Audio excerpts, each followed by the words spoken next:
With Tarkov Season 1 well underway, although the actual patch has been received pretty well and the progression is good, there are still some problems. So today we're going to look at the 5 biggest issues from my perspective with Season 1 that I hope BSG can maybe change or tweak or do something about, because I still think some of these things are definitely fixable by BSG. So let's get into the first one, which is Boreas and Icebreaker. So the Icebreaker map launched in the last patch at the end of 1.0, and Icebreaker was really good fun. It broke up what has really been quite a long experience playing 1.0 all the way to the end, and the last couple of months there wasn't really that much new stuff. But with the launch of Icebreaker and then moving that into the Labs event, things were actually quite interesting. Now, the issue with Icebreaker is that this is totally fine if you're into the end game and you want class 5 plates or high-end ammo, because it's quite difficult to get it elsewhere. And so that helped to just push that end game out a little bit more and have something exciting to do without necessarily having to do PvP specifically for those players who are just a little bit burnt out on the 8-month-long 1.0 wipe. However, when we loaded into Seasonal, it turned out that the Boreas questline, which is the one that you have to complete to actually get into Icebreaker itself, was still open. And wandering around the maps, the way that you start that is you either find a signal in the intelligence station once it's loaded up to the highest level, or you find a poster of the Paradigm ship out in the raid somewhere, and they're quite common, especially on Customs and Ground Zero, and I found one on the very first day and thought, well, maybe if we can get to Icebreaker, then this could be a good way of getting gear. It is a little tricky to actually beat the map, especially with low gear. However, once you do it once, it makes it much easier on an ongoing basis. So naturally, quite a few content creators, and I also gave it a go, of getting through those quest lines and getting to Icebreaker. And what was a laborious quest line in the first place to get there, actually in the early wipe wasn't too bad, because one of the biggest issues with Icebreaker is that you had to go back and forth from the BTR all the time to actually get access to the ship in the first place, because you have to go and get the BTR guy to talk to some smugglers and get hovercraft to go to Icebreaker. And at the end of 1.0, this was an issue because there wasn't really much else to do, so I spent most of my time running around the woods with SJ6 trying to catch the BTR before he disappeared off and making sure that I got in there before someone else sent him to some stupid place. However, in 1.0, this is much better because you've got so many quests to do anyway. You can just go to either woods or streets and walk around and complete the pieces of Boreas that you need to, and then when you need to speak to the BTR driver, you'll just bump into him randomly if you're doing other missions on that map. So that was a much better questing experience, and obviously knowing what to do, having already done it once, made it a lot quicker to do the second time. So then this led to access to Icebreaker, and I didn't get access to the main menu, but even just being able to go there through the shoreline transit gives you access to some of the best gear and armor in the entire game. And it did take me 3 attempts before I managed to get a basic clear all the way through. A little bit rusty, not necessarily the best at fighting the AI, but after that one I ended up with a load of M855A1, also some class 5 plates, which does seem a strange thing to me given that this wipe, or this season, is supposed to be an armor shortage. And so having Icebreaker there basically invalidates it by having this amazing prize behind this event where there's no PvP. It's actually relatively easy to do once you've got some gear from it in the first place, and then it kind of would destabilize a lot of what was going on in seasons, especially given that we're not actually past the first week even yet. If you can get main menu access by getting over to the chain door and completing some more of the BTR quests, then it's even easier just to go in with a dedicated Icebreaker loadout and hit it over and over again for some of the best stuff in the game. Now BSG they've tried to knee-jerk reaction and change this a bit, so they've changed the price to transit through or start the Icebreaker map from the main menu up to 700,000 rubles from 400,000, which is a decent amount. They've also changed the exit fee, I believe on seasonal only, but don't quote me on that, to 4,000 euros, which is a lot of money. So it's somewhere around 1.5 million to get in and then get back out again on seasonal, which does diminish the value of the map. However, you're still getting out with some of the best plates in the game, some of the best armor rigs in the game, and some of the best ammo in the game, with which the rest of the player base is super undergeared to deal with. It kind of makes you a god amongst all these people who are scrabbling around in the dirt in the first couple of the days of the wipe. It's a very different sense of progression. In my opinion, what BSG really should have done is that this map should have been locked for at least a month, maybe even 2, or they could have had some kind of community event where after a certain number of Black Division kills, the map opens up because the signal suddenly appears, and then people have got something to do 2 to 3 months into the wipe once the main interest has kind of died off a little bit. I actually still think there is time to do this. I personally think that Icebreaker should be closed. I don't think it should be open. It just puts such a big gap between those who want to go and do Icebreaker and those who don't, and the fact that it's a PvE experience within the PvP game does mean that it sits a bit awkwardly into the season where we're supposed to have an armor shortage, according to the global modifiers. From what I've seen around, I've actually not played against them myself, but apparently on Streets and on Shoreline, you can find Black Division out in the world. So what I think BSG should do is just track how many people are actually killing Black Division out in their basic raids, and then throw up a community task and set it over 2 months, so that hopefully in 2 months' time, roughly, then people will be able to access Icebreaker and close it off for the time being. I think it's a really cool map, it's really, really fun, but it does get in the way of the progression a lot, and it tilts what people want to do. If Icebreaker wasn't there, then you wouldn't have to go and do it. And people do say, oh well, you know, don't ruin it for yourself and don't go to Icebreaker. But the problem is that other people will, and you will end up getting killed by M855A1 if you don't go to Icebreaker. And so you feel almost forced to, if you want to enjoy the game, have fun, compete and play with other people, because the main progression systems within the actual base game of Escape from Tarkov are so much more difficult to get to the same level as just running Icebreaker a couple of times once you've got proper access. So that's my suggestion. I think that there's still time to turn it off now. There's not that much gear in the economy yet, but it's only going to get worse if BSG keep it open. One caveat that I will give is that with the lack of insurance in this particular wipe, yes, those armors and gears that are being pulled out of Icebreaker aren't being cycled around quite as much as they would have been. People aren't getting their gear back all the time, etc, etc. However, I still think you should turn it off, maybe put a community event out there, get people to unlock it further down the wipe. I think that would help sustain interest in the wipe itself, because people do like doing Icebreaker, it is fun, but I just don't think it should be there within the first month at all of a new wipe, effectively is what this is, right? Starting from the beginning again in this season 1, just to prolong the main progression of the actual patch itself, rather than leaning into Icebreaker. Just before we get onto the second point, you may have noticed that my new streamer item is actually in the game. BSG have put in the can of Giga Beef into the game right now. I've actually launched some new merch for it. I had the t-shirt come in yesterday, which is pretty cool. So I'm going to put that down in the description. There's a link to my fourth wall page over there. Those guys have some really, really good quality stuff. I was very impressed by them. I didn't do merch for a long time, and then I put it up with them because the quality was so good, and so many people gave them such a good review as a vendor for doing this kind of creator-led merchandise. So check it out. If you want to get something, rep the Giga Beef, then you can now. Check it out in the description. We'll move on to the next point. Moving on to our second point, this is sort of along the same lines, but coming from a different angle. And 1.1 is full again of drops and codes and all sorts of other things. So right at the beginning of the game, we already had about 6 or 7 different codes to be able to use within the launcher to give our guys stuff. You're also getting crates from Prapor, and there's drops as well that you get from Twitch if you're watching for certain periods of time. I haven't even opened any of the Twitch drops yet because there's just so much gear. I don't think this is necessarily too bad, but it does have some implications for the way that the season goes and what equipment you can actually use. Because these days, I just don't feel like I can really use 9mm at all. I've been playing a little bit with the MP5 SD because one of the quests asks you to, and I'm just bouncing off class 4 helmets left, right, and center. And it does feel really weird to have, I keep going on about it, but an armor shortage wipe or season where I'm actually struggling to get through people's armor because I can't buy the ammo required to get through stuff that people are getting in the drops. The TC 2002s and 2001s, the Bastion helmets, they're all over the place, and it's very difficult to get through with PST. I'm bouncing multiple times off people's heads with this stuff, which means I basically just don't want to use 9mm at all. I kind of feel the reason why it's like this is that BSG took their results from the hardcore wipe and decided that people don't like running low gear. And I think maybe that is the wrong interpretation. People obviously don't like feeling super, super poor, but I feel like there's a way of doing that without flooding the game with kind of like mid to sort of high mid-ish gear, which is what some of these class 4 helmets are, because as I said, it means you can't use half the stuff from the early stages of the progression. And yes, there should be kits for people who run low, but I think having your inventories absolutely crammed full of class 4 armor right from the beginning, which just supersedes anything that you can buy on the traders, is just a bit of an interesting choice. And it does feel like the early game in Tarkov is just like completely non-existent at this stage.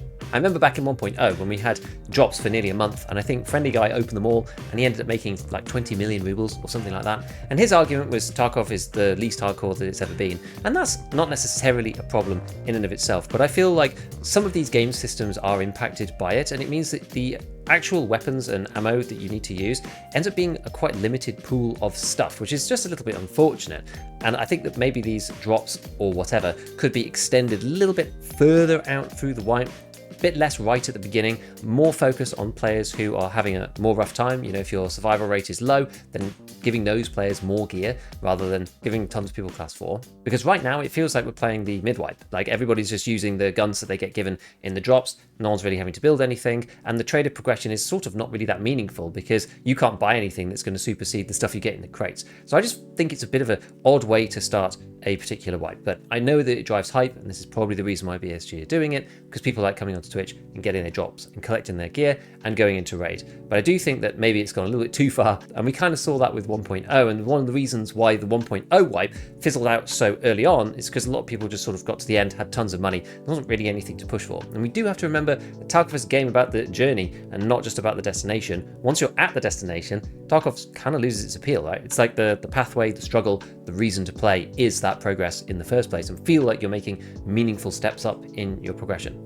Obviously, I'm still enjoying it. I still want to go up the trader levels and be able to get permanent access to this stuff, so there is a balance, but I do feel like it's maybe gone a little bit overboard, especially on the armor front. I'd actually not mind as much if people were being given good guns, but rubbish ammo, and leave the armor to chill a bit so there's not as much of it. But I find a lot of the time I'm struggling to get through people's armor unless I've gone specifically to go and farm like high-end stuff like 85501, which then contributes towards people wanting to go to Icebreaker to go and get the kind of ammo because it's difficult to get in the base game. See, all these things are sort of interrelated. Point number 3 I want to talk about is this new mechanic around the Battle Pass. So Season 1 has a Battle Pass style system where you go into raid and you loot different types of document. Those documents need to be used in different ratios, so it might be 1 of this project documentation and 2 of the test documentation, and that will then unlock something on the Battle Pass. Classic Battle Pass style, you need to buy a certain number of the items on the first page before you can move on to the second page. Now, I don't think that there's something working about the way that this was done. We have had the Arena Battle Pass in the past, which actually worked out really nicely. That was things like you get a certain number of kills with different types of weapons, you get a token for doing those things or winning different game modes, and then you use those tokens to buy your way through the Battle Pass. And that worked nicely because you could just play the game and then lean into what the Battle Pass wanted so you could unlock stuff.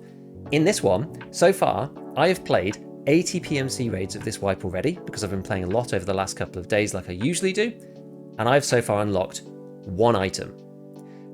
So I think that the balance on this is a little bit skewed. I don't think that you should have to go on a crazy pixel hunt to go and find these things. The only realistic way it seems to go and actually get the Battle Pass stuff is going to the wiki or going to Twitter, going to find a map where people are pooling together where they've seen these items and scouring around the map in places that you'd never normally go.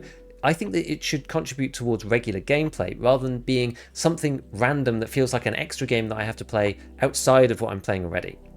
The one good thing that they have done is that they've allowed both Scav and PMC to collect these Battle Pass documents, and that you're also allowed to do it on PvP Seasonal, PvP Permanent, and PvE as well, so you can do it in whichever game mode you like. However, this leads us into one other strange thing, which is that to complete the entire Battle Pass, you need approximately 500 of these documents, and that's assuming that you have the perfect ratio of each one, because there's like 7 of them, and the different documents spawn on different maps, so you can't just farm the same map over and over again. There's a transfer mechanism, but it means you need 5 times as many of one document to make one of another type of document, so you are going to have to go to different maps. But what BSG have done is they have put a limit on the amount that you can get every day. The items spawn in quite a nice way. They're like quest items. They only spawn for you, so other people can't take them from you if they're in their initial spawn location. But on PvP Seasonal, you can only get 25 of these every day. On PvP, you can only get 15, and on PvE, you can only get 10. This means that you basically have to come back and play every day. If you're playing PvE, you have to play for 50 days and get the exact ratio, and you have to get 10 every single day if you're going to complete the Battle Pass. Obviously that would be relatively quick, but that's assuming that you get 10 every single day and it's absolutely perfect.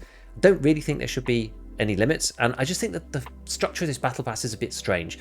On PvP, it's hard to actually be looting more than 10, I would say, in a session, especially if you don't know where they are and haven't looked it up, which we've been trying to get away from. That's what the whole circle thing was about where the quest items are and everything else. So we've been moving in such great direction with making the quest simpler, making the quest easier to do, you know, the quest marker locations, and then the Battle Pass just comes in and does exactly the old style, which we've been trying to move away from, where you have to go to the wiki, look it up, because otherwise it's just not really feasible to find those documents. I've played all kinds of different maps, probably except Labs and Lighthouse at this point. And I've so far only found documents on Factory and Woods. It's the only two. I've played a ton of custom so far. I've played a whole bunch of other different maps, Shoreline. I've only found it on 2 maps, and that's after 80 raids. So you're just naturally not running into these situations where you're finding them. And that to me feels like something's just not quite working out with this battle pass. I do think the idea is cool. I'm quite pleased that BSG are experimenting and trying something new, but I feel like something closer to the arena model would work better. Either a certain number of PMC kills would maybe unlock a token, maybe a certain number of scav kills would unlock a token, maybe a certain number of extracts from different maps would unlock a token. Do it a bit like arena. The arena battle pass felt really fair. It felt like it really worked and that you were rewarded progressively for your efforts. Whereas I feel like this one, it feels like you have to do something completely different to what you actually want to do in the raid to progress with it, and it just doesn't quite work for me. Alright, on to issue number 4. There was a very small line in the latest set of patch notes where BSG have fixed a bug, and unfortunately, as far as I'm concerned, BSG have basically repaired one of the greatest features that they brought in by accident over the past couple of years, which is the removal of the overswing system, but they have fixed it and it is now back. This is extremely unfortunate. So if you watch my channel regularly, you'll probably have heard me talk about overswing before, but basically, if we drill it all down and you haven't heard me speak about it previously, if your gun has too much weight and not enough ergo, and there's a fine balance, it's a mixture of the two, if you over this threshold, your gun, rather than ADSing and just settling with the dot in the center, it will actually swing over the center and then settle back down. What this does is it dramatically increases the amount of time to ADS accurately onto a target, and what it does is it disproportionately penalizes any weapon that is heavy or any weapon that has low ergo. Now, what I find extra strange about this is that BSG in the recent past for 1.0 and the patches just around that, have actually buffed some of those guns, like the SVD, like the RPD. A lot of the machine guns got buffed, so they had their ergo increased, and even with that, they needed overswing removed to actually make them, viable. We've had overswing removed for a while. A lot of people have suspected that it wasn't intentional because it was still in arena and never got changed in arena.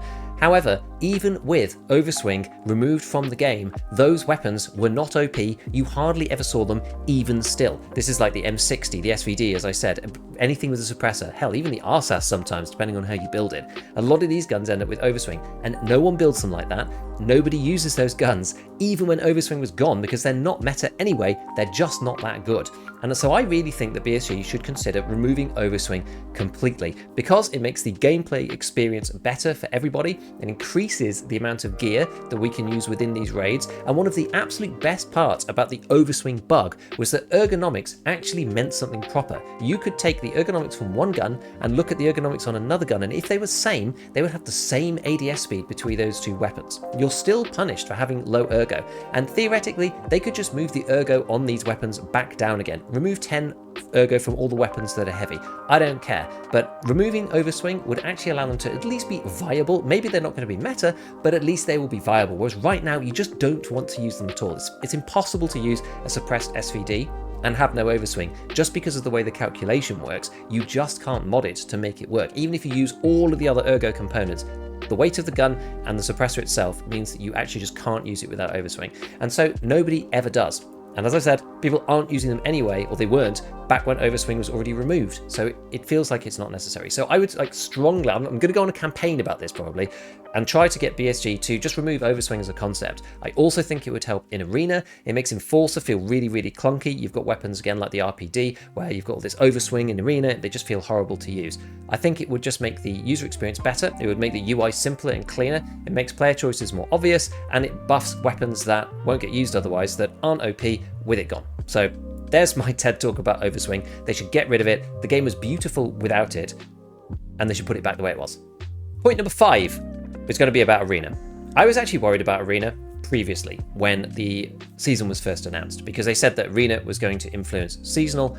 However, I would say it actually doesn't matter too much. I think maybe at this point, arena's been around for so long, and the effects that it has on the game I've just been baked in at this point, and so I don't even notice it anymore. But it feels like compared to the other things that we've talked about, it really is not that big of an issue. A lot of people just aren't really playing arena. Some people go and do the dailies. Yes, you get skills and stuff that transfer across, and that's nice for your character progression, but it doesn't really break the meta or anything. And money is easy enough to make anyway with all these drops and all this other stuff, that having arena to make some extra cash doesn't really make any difference. Especially on seasonal, given that the hideout stuff can be bought off the flea market, you can make tons of money just doing a scav run. So it's kind of back to the way it was. I think arena was in its worst implementation when it was connected to the hardcore wipe, because in hardcore it was really tough to make money. You couldn't buy through the hideout just using stuff off the flea, and so arena really was like one of the best ways to get money in the game, whereas that's not the case now. So I just don't think it's as big of a deal as I thought it was. The only thing that I still think is probably a bit too overpowered with ref and with arena in general is the cases on ref 2.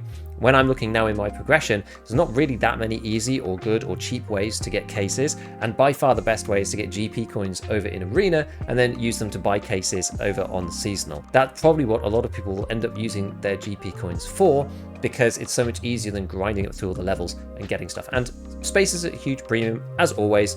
We've had more stash space released by BSG, but you know, items always fill all the available stash space, as it always is in EFT.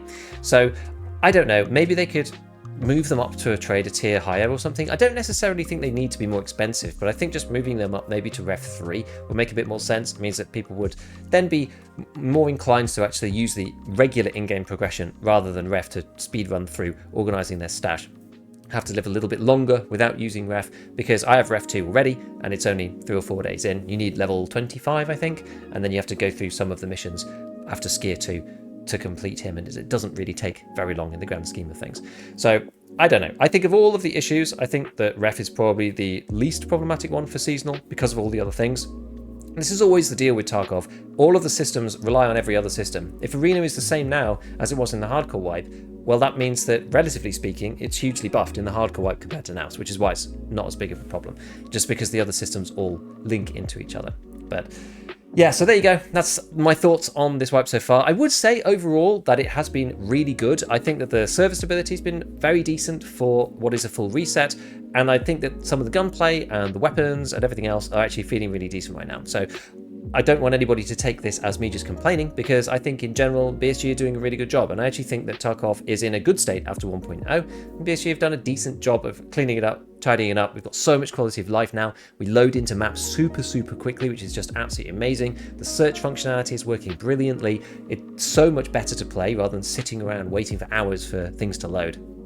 So the game is in a really good spot, but I just want it to continue to improve. This is all constructive criticism. Hopefully, if you guys at PSG are watching it as well, I hope you are, then please consider removing overswing. That would make me so happy. At least give it a good thought, because, you know, we have this realism versus gamified mechanics in the game, and some things it's just better to have the gamey version because it's more immersive for the players. You want players to actually feel like they're in the game, have valuable choices to make, rather than feel hamstrung and just unable to make certain choices, because the PMC's control is out of your hands and you can't get rid of the overswing. You're not there, you're not holding the actual gun. He's going to overswing it no matter what you do. There's nothing that you can do about that as an actual player, and so it kind of takes immersion away because there's a barrier in between you, your character, and the weapon, which is nothing that you don't have any agency over it. So I implore you, please think about the overswing thing. I really don't like it.